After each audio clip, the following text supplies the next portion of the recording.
The war with Iran has President Trump issuing a harsh rebuke over Pope Leo. The first American pontiff has spoken against the war. Tonight, President Trump posting on Truth Social calling the Pope weak on crime and terrible for foreign policy.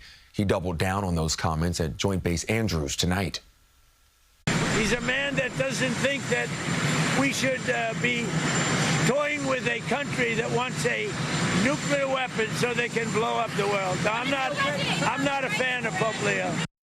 Now, before the ceasefire in Iran, President Trump had threatened to destroy Iranian civilization. In response, Pope Leo on Tuesday called the president's comments truly unacceptable.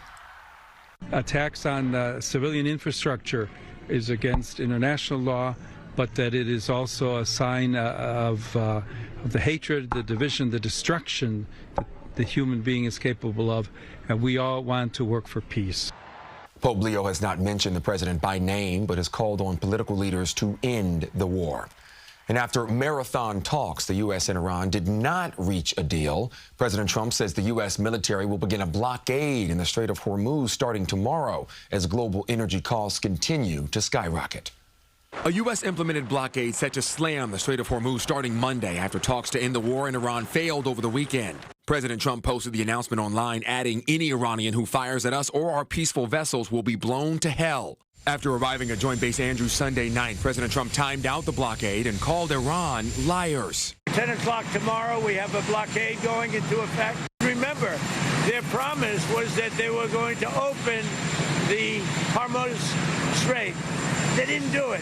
They lied. What they're trying to do is they're trying to prevent any ships that paid Iranian tolls from getting through the Strait of Hormuz. So if that's the case, that could set us up for a conflict. The blockade comes after 21 hours of negotiation attempts to end the war failed in Pakistan, with the U.S. delegation leader, Vice President J.D. Vance, saying Iran is the true loser. The bad news is that we have not reached an agreement, and I think that's bad news for Iran much more than it's bad news for the United States of America.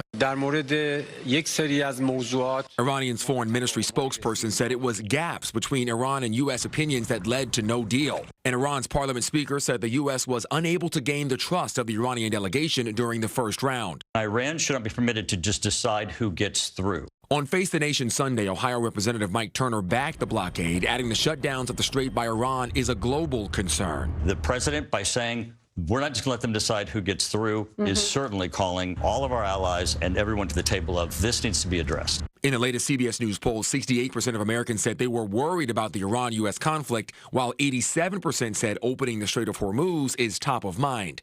What the blockade will look like in reality is still in question.